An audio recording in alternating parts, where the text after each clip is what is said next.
I can never say that. It's never the end of the road. People are being killed, and we want to stop that. So I would not say it's the end of the road. No, I think we have a good chance of doing it. It's been almost 4 years now that a lot of people were killed last week. A lot of people last week. I would not say it's the end of the road. No, I think we have a good chance of doing it.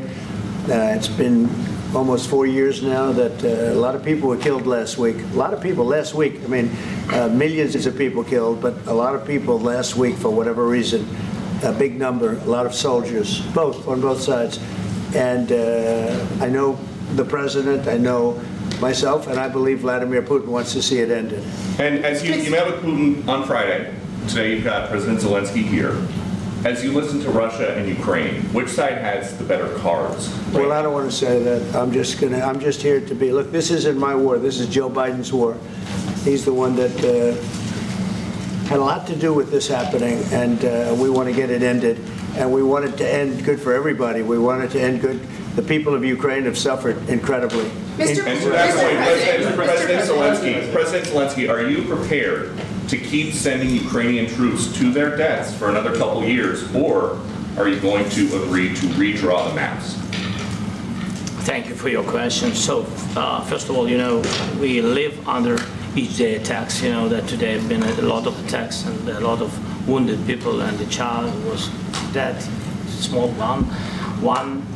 one year and a half. So we need to stop this war, to stop Russia, and we need support American and European partners. And we will do our best for this. So, and I think we show that we are strong people, and we supported the idea of the United States, personally of President Trump, to stop this war, to make a diplomatic way of finishing this war, and we are ready for trilateral, as President said. This is a good signal about trilateral. I think this is very good. Thank you. Mr. President,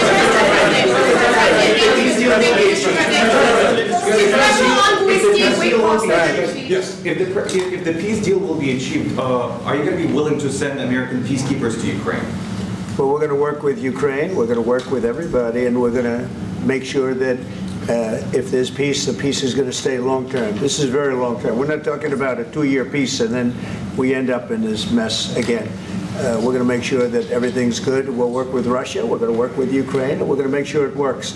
And I think if we can get to peace, it's going to work. I have no doubt about it. Your team has talked about security guarantees. Could that involve U.S. troops? Would you roll that out in the future? We'll let you know that maybe later today. We're meeting with 7 great leaders of great countries also, and we'll be talking about that. They'll all be involved, but there'll be a lot of help when it comes to security. There's going to be a lot of help. It's going to be good. They are first line of defense because they're there. They're Europe, but we're going to help them out also. We'll be involved. Mr. President, Vladimir Putin mentioned that the war will not end without addressing the root causes of this war. Have you had an understanding what are the root causes of this war? Well, look, the war is going to end. When it ends, I can't tell you, but the war is going to end, and this gentleman wants it to end, and Vladimir Putin wants it to end. I think the whole world is tired of it, and we're going to get it ended. It was, I've done 6 wars. I've ended 6 wars, and I thought this maybe would be the easiest one, and it's not the easiest one. It's a tough one. A lot of reasons for it, and they'll be talking about it for a long time. But they'll be talking about the others. Look, India, Pakistan. We're talking about the big places. When you look at, you just take a look at some of these wars. You go to Africa and take a look at that. Rwanda and the Congo, Republic of the Congo. That's been going on for 31 years.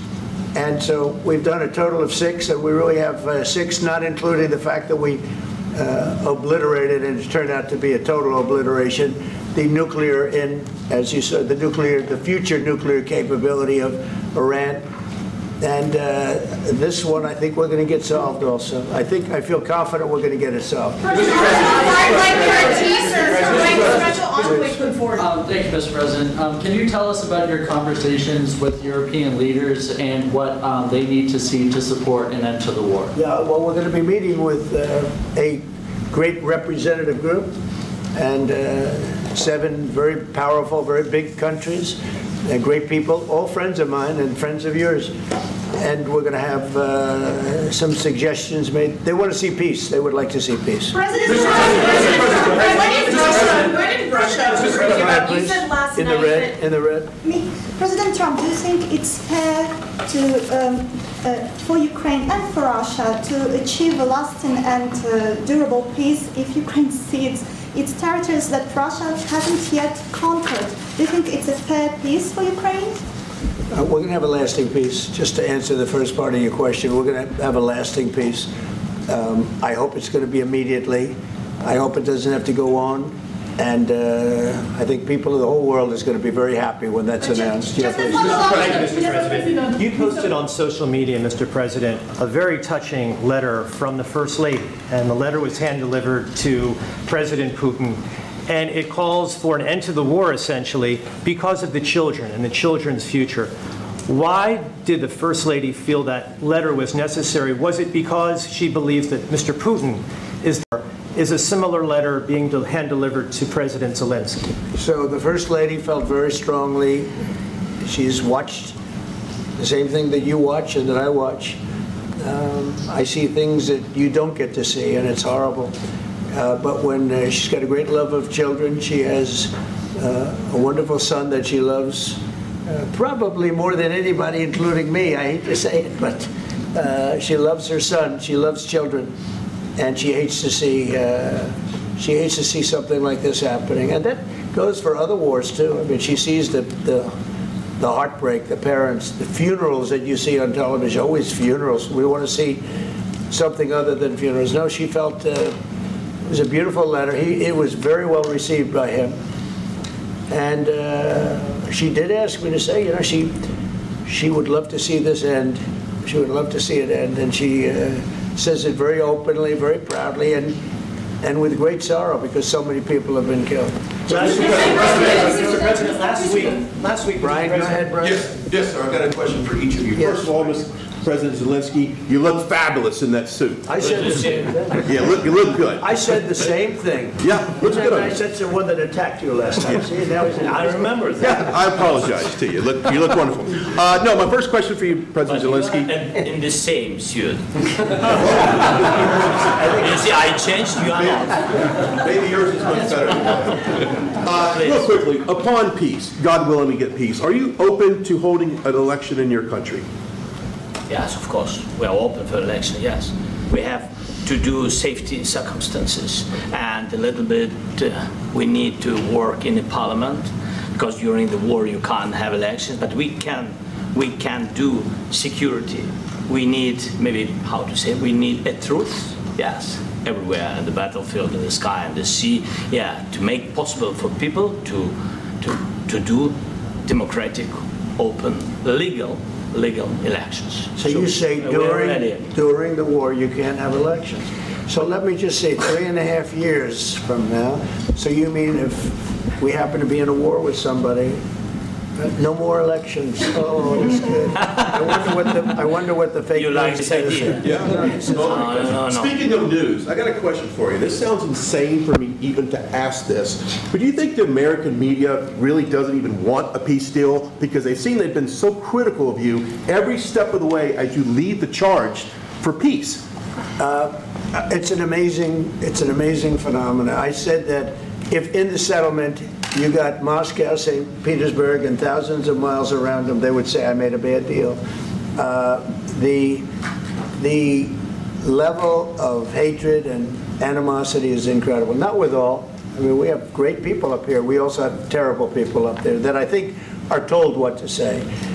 But, you know, in solving all of these wars, they don't even write about it. You know, I saw major wars. I saw wars that have been going on for 31, 35, and 37, and a couple of quicker ones. One that was going to go into a full-blown deal very quickly. You know what the one I'm talking about. It was a big one. But they don't even write about that. No matter what I do, no matter what, and you know, this is not anything to do with you. It's probably to your advantage in a certain way. But no matter what I do, no matter what deal I make, from my standpoint, you'll come out good. Maybe President Putin will come out good. but they'll say Trump was absolutely horrible. It's just that, and I've lived with that for a long time. I've lived with it since just before the first election. I used to get great publicity. Now I get the worst publicity anyone's ever gotten in office, but I won in a landslide, so that people understand they're the only ones that count ultimately. But I've also had great reporters. I've had journalists that are very good. But it's very sad when you do the right thing. As an example, they said, because of the fact that Vladimir Putin came to American soil, this was a tremendous defeat for Donald Trump. No, it was really wonderful that he did it. It was a hard thing for him to do, to be honest with you. It was the opposite of what they said, but they said it. Now, if he didn't come, they'd say that was also bad for Trump. You know, there's no way. And there's just a great dishonesty of the press, and I think that's why it's lost its credibility.